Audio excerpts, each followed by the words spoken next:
Welcome to the new Wabu Order Podcast. I go by the name of Wabu. Today I got a special guest with me. Introduce yourself, sir.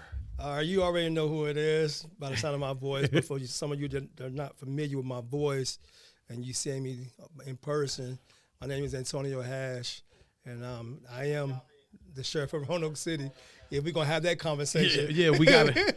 And I see you got the whole regalia on. I thought you was going to come suited and booted, but you came with the uniform on. It was my goal to come in normal clothes, but, you know, this job is the real life. Yeah. It don't stop. I'm always on the clock. And so I thought it would have been robbery of not showing up today after I committed myself to this process. So came straight from work down here. And we appreciate it. Absolutely. And you said today was busy.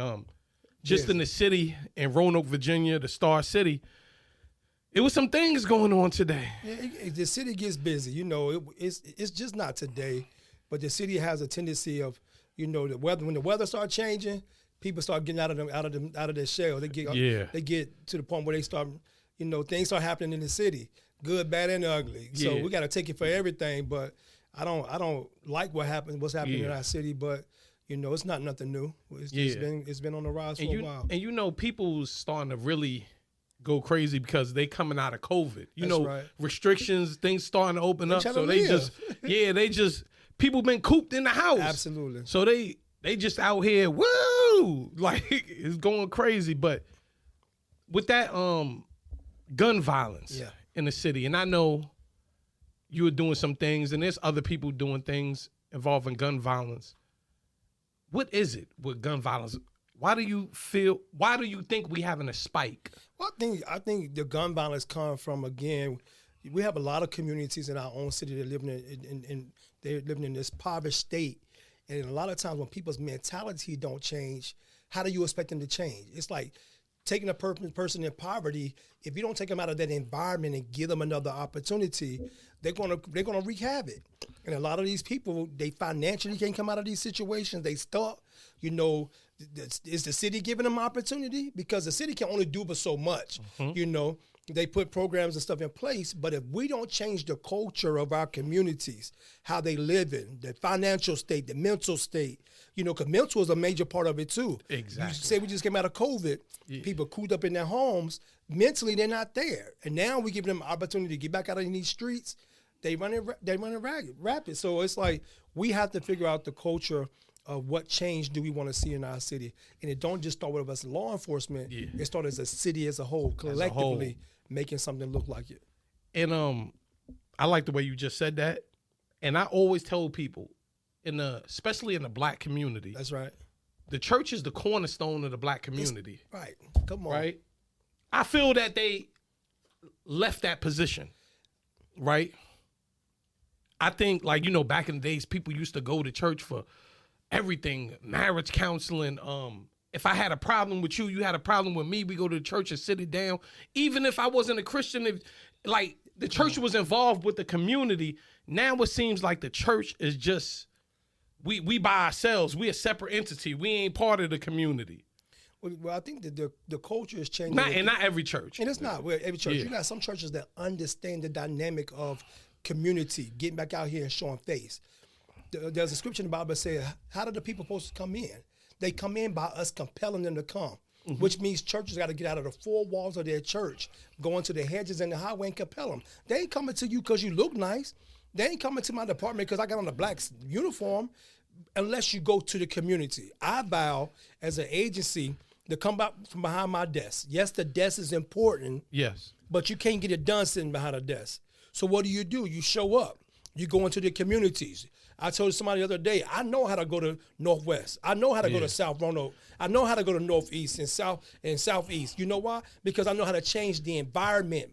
I change my tone depending on the setting that I'm in. A lot of people don't know how to change the culture because they so used to being one-sided. But I'm a sheriff for all people. So if I need to put my Timbs on, I'll put my Timbs on. If I need to put on my loafers and my suit, I'll put my loafers and my suit on.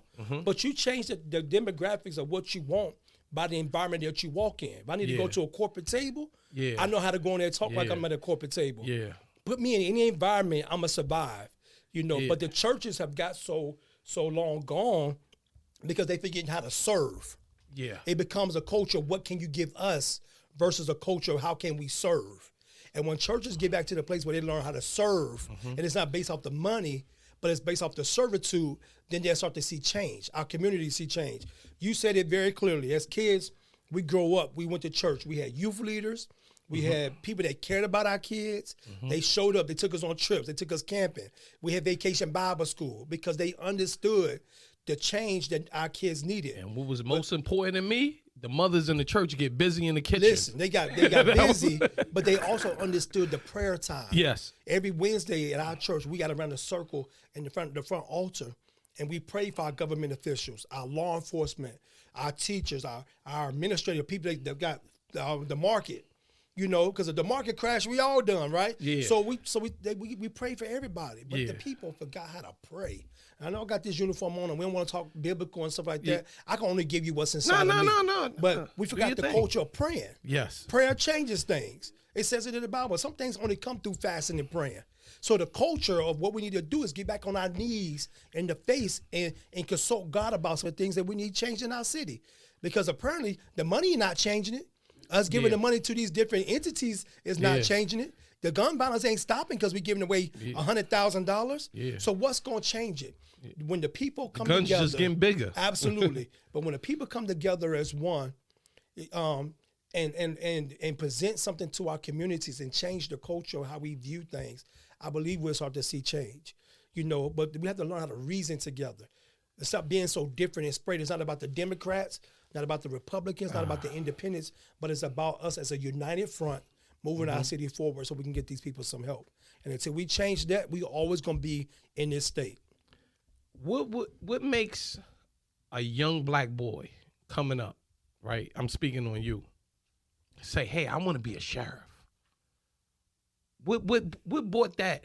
So I'm gonna tell you, it wasn't always like that. Okay. I grew up in and I just sat here and I almost just teared up so quick, man, because when people see me, they see this uniform, they're like, oh, he was privileged. I wasn't privileged. Yeah. I came from a single parent home. Yeah. Mom raised 3 kids. All our fathers walked out on us. And so my mom had to do what she had to do to survive. So my dad died when I was in 5th grade. Never knew him. Never met him. Met him one time at child support court. But my mom vowed to give her kids something different. Yes. Working 3 jobs. Trying to get a college degree. Because she wanted something different. Even dealing with the trauma and the pain that she was dealing with in her life and from her child. See, people forget about the trauma. Yeah. They forget about what took them through, what almost destroyed their lives. And so if it almost destroyed your life as a parent, then guess what? If your kids see it, now they see the drama and the trauma. And so you now putting that right back on them. On your kids, right? But see, we had to learn how to break generational curses. See, but we get so far about generational curses that we forget about the generational blessings that come along with it. So we had to change the culture. So I wasn't raised in a family where my mom had everything. You dropping jewels when I got now. Keep going. When I got to a place in middle school, I was bad in middle school. Mr. Ball was my math teacher. He put me out of class. You know, because at the end of the day, I didn't understand what was needed. Yeah. You didn't have that structure. I was raised in Ferncliff by people that didn't care about education. And so while we walking from our building trying to get to the school, we had to go through the gang-infested areas of Ferncliff because south side of Ferncliff was bad. And so we had to finagle through that to even get to school. Yeah. And so a lot of us didn't even go to school sometimes because we had to deal with the nonsense. So with that being said, man, it wasn't always easy. Yeah. But it was like having my Uncle Jeff. It was like having my godfather Greg. And then, you know, people in the community. That's what I was going to ask you. That's what I was going to ask you. Did you have any strong mentors? And I feel like all young black men, if they don't have their father, they should have a strong mentor behind them, letting them know which way to go. My grandfather raised me. My grandfather, even though he punished us, he spanked us at times because we got out of hand. As he should. He should have. Yeah. I learned how to pick switches when I was a kid. Yeah. And he used to tell us, boy, you better get you a good one. Yeah. So you can beat me with the good switch, you know what I'm saying? Yeah. But it kept me on the straight and narrow. Yes. Because they say, spare the rod, spoil the child, spoil the child. So the scripture talks about that, not disciplining your kids, because that's what we have now. Parents are creating friendships versus being parents to their kids. And now we're dealing with that nonsense in the school, because now we're forced to be disciplinaries, which they don't get that type of treatment at home. And that goes back to gun violence, too. So going back That's again another to thing. gun violence, because at the end of the day, as a man thinketh, so is he. If his mindset is in these streets, that's what he gonna think. But we have to change the culture, the mind. If you think you're gonna be successful, you're successful. I asked a kid today, what you wanna be when you grow up? I wanna be a doctor. What is it gonna take for you to be a doctor? Yeah. Because now you need to know. Start busting those moves and learning the anatomy of the body. Why wait till you get to college and start learning it? Learn it now as a kid. Yeah. Put the materials in the books in front of our kids to educate them. Our kids are not dumb. Yeah. The thing that separates them between everybody else is opportunity. I always say they're not dumb because they can sing every rap song. Every song. They can do If they everything. can But again, we deprive them of certain things because, again, where they raised at, where they from. They from Carew, they from Lincoln Terrace, they from Westwood. What that mean? It was a kid, J. Sean Page. Mother passed, grandma raised him. Over in Carew, all his life. Yeah. Got a scholarship 4 years ago, $300,000 to attend, I think it was Duke. You can't tell me that our kids can't be successful when opportunity is there. Because we have to stay on our kids. No, you're not going out in these streets. No, you're not hustling. You taking your butt to church. I'm going to get you a little job here.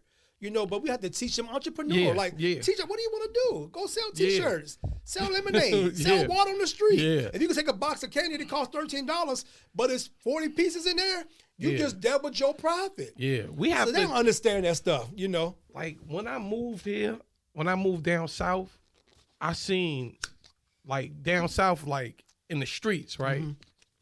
The only thing people will hustle is drugs. And I'm like, man, I seen people hustle waters, everything, and get money. They don't know that it's plenty of money in other things. A thing of water like this was $4, $4 at Walmart with 36 in the pack or something like that. You just took a $3 pack of water, sold them for $1, and now you just made $36 for whatever. They don't understand the method of. But you gotta make it seem cool, right, to the kids. Like, kids have to see, oh no, he's cool. Like, when you say you becoming the sheriff and you said all of the struggles you had to go through, was you scared at first? Like, man, what people gonna think? Yeah, absolutely. I've done so many things around the community, and I told myself, I said, until you put the flyer out that you're gonna do this event, it don't make no sense to the community at all. So my first thing to get over the fears of what I was doing is put the flyer out. I was so nervous putting flyers out for UBU, nervous about putting flyers out for Thanksgiving, Christmas, back to school, get back, right? Because I'm like, Lord, are we going to raise the money? Do we got enough to feed the community? Can we feed this 350 for Thanksgiving? But the moment we put it out there, the Lord, he always provides. Yes. The Lord will maintain anything that he has already ordained. So I prayed about being in a position for the sheriff. And I say, Lord, if it's not your will, don't open up this door. Because there's one thing I don't want to be in is out of my season. There's a season for everything. Hold on, you got to say that again. I said to the Lord, I say, I don't want to be out of my season. Because there's a time and place for everything. There's a season for everything. And if it's not my season to be in this position, don't let me get beyond this point. Don't even allow the door to be opened up. So as I was running for this position, I got nervous. Some days I was by myself. I cried. I'm running around the city at 3 o'clock, almost 3 o'clock in the morning, trying to put out signs, knocking on doors up until 12 o'clock at night. Got to be back up at 6 o'clock in the morning for work because I was working a full-time job. Yeah. Even running for this position. Yeah. So it got weary. But I kept reminding myself, the Bible says, be not weary in well-doing, for in due season you'll reap if you faint not. This ain't for the faint at heart. This ain't for the people that's weary.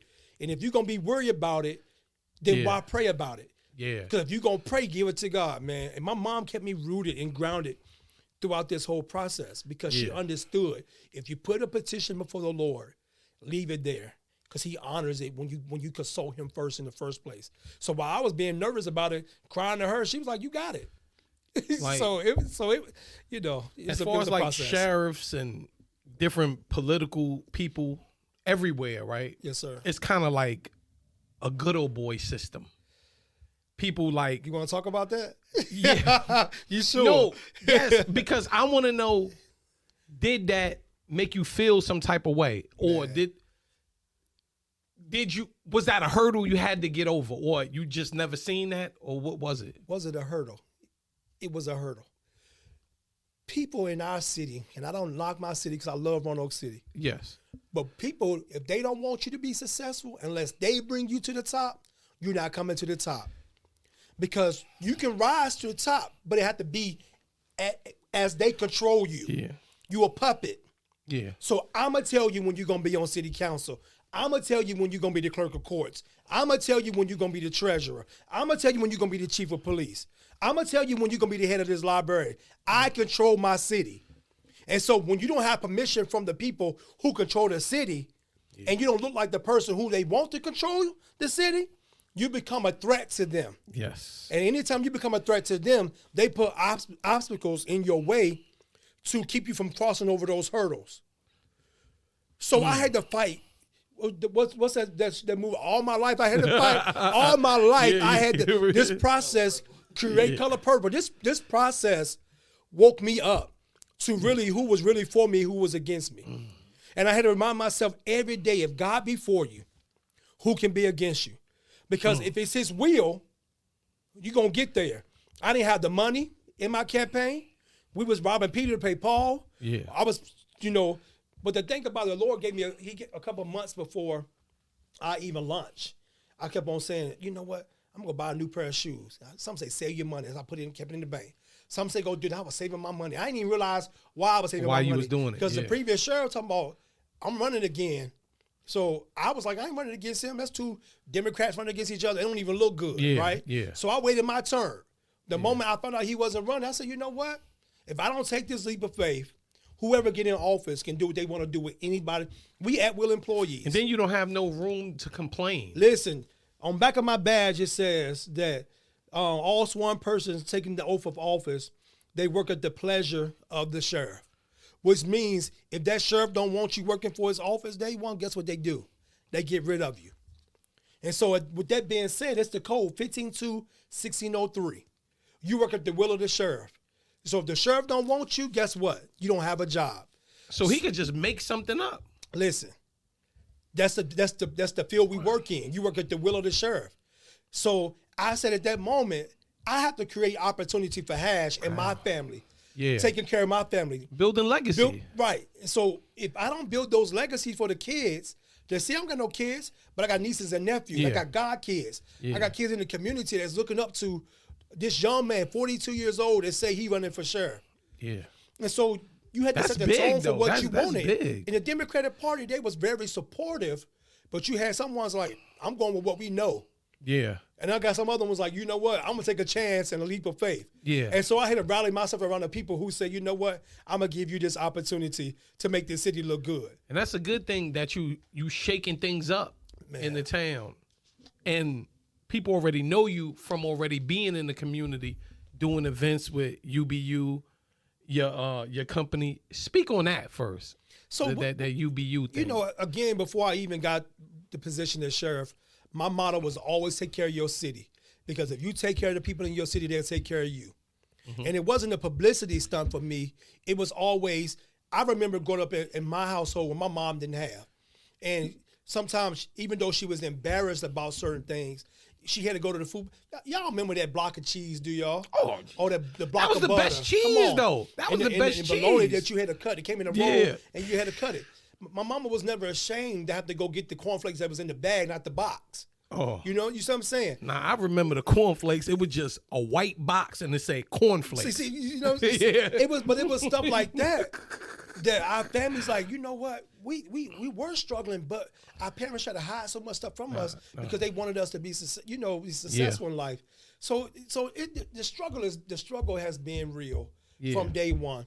And I'm just telling you, but struggle only builds character. It does. If you're not built to go through things, it'll take you out of here. This position that I'm in now, it's a hard position. I'm not gonna even lie to you, because every day you got the pressure of 200-something odd employees on your shoulder that you're responsible for on a day-to-day basis. And so I take it as an honor to be able to represent those employees, the city as a whole, but we have a responsibility as a department to take care of the ones that's in our custody. So what do the sheriffs do? Like y'all don't patrol the city, right? It's So just the cops. it depends on what jurisdiction you're in. Okay. The sheriff's department has the authority to make arrests in the city because they law enforcement certified. Yes. Your sheriff is the law enforcement because I'm an elected official. And elected officials have the authority, right? It's a difference between elected and appointed. The chief of police, I love him, a good guy. He's appointed by the city of Roanoke. Yes. But the sheriff is elected by the city of Roanoke, so your elected officials always have the authority. And if you look up the code, your sheriff is the elected official. He is the authority. And so his deputies have the authority. That's why people say, well, they can't pull me over, try him. Speed by a deputy, go through that light, commit a crime in their presence. Guess what? You're going to find yourself in a set of jury handcuffs, right? So the sheriff has the authority. But in our jurisdiction, they decided we're going to have a law enforcement police department and a law enforcement sheriff's office. So we share separate responsibilities. His responsibility is to take care of the streets, the community, things like that. Our responsibility is community, courts, jail, and then civil process services. Now the jail thing kind of holds a little dear to me. I've been there once or twice. I don't remember seeing you. Yeah. But the conditions in there. Yeah. What are you doing about the conditions in the jail? So, like I tell everybody, it's not the Ritz-Carlton. Of course not. That's what a lot of people come in here, they think you still living this lavish life. You at the Hyatt Inn, the Hampton, you getting reward points. That's not what it is. It's jail. You committed a crime. And so we have a responsibility to make sure, one, that the jail stay clean. So we're governed by DOC policies. We're governed by DOC policies to make sure that, one, that we do the right thing as far as, people coming into our facility, that we take care of them. So we have standards. We just got through passing a DOC audit a couple of days ago, and we passed with 100%. My thing is that food. Is it going to get better in there? So the food has gotten better over a period of time.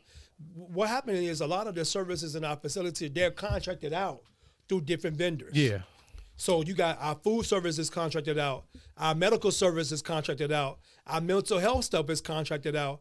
So these vendors take over our facility. Now, I hold these individuals accountable because at the end of the day, if you don't get the job done, we paying you good money to be there. If your medical services are not good, so they can lose that contract? Listen, a lot of them are 2 and 3 year contracts. If you don't fulfill the obligation that we asking for, we are locked in that contract. But they up for RFP. Every last one of them, from our food vendors, our medical, a lot of our licensed contract, our mental health. So if you can't deliver a service, guess what? Our commissary, if you can't deliver, you're going to get an exit plan. And I make it clear day one, if the city of Roanoke is paying you well to deliver a service, if you don't step up, guess what? We're going to do an RFP and get somebody else in here to replace you. I made it clear across the board. So the food has changed, and we're changing the culture of the food in the facility. But once again, this ain't McDonald's have it your way. I mean, Burger King, right? Or go to McDonald's and get you a 3 for $3 or burger. You know what I'm saying? Yeah. DOC gives us a menu that we have to abide by calorie count. And the calorie count meets those standards day by day. If not, we wouldn't be operating. Yeah. So again, it's not A1 service. Yeah. But it's B. It's B plus service. Yeah. Can we get better? As good as it can get. We can get better. Yeah. And I'm working on that now. So just to let you know, medical the same way. Mental health is near to my heart. That's the same way. And like the the revolving door. Yep. What can be done to make people stop coming in and out of these places? Well, we have to create opportunity for these people. You come into the facility, and we don't offer you nothing before you leave. You come in and do your time, because at the end of the day, it's a revenue building for the city as well. Let's not forget that. Yeah. Because the jail has to run. Yes. So when they commit their crimes, they have to be paid for.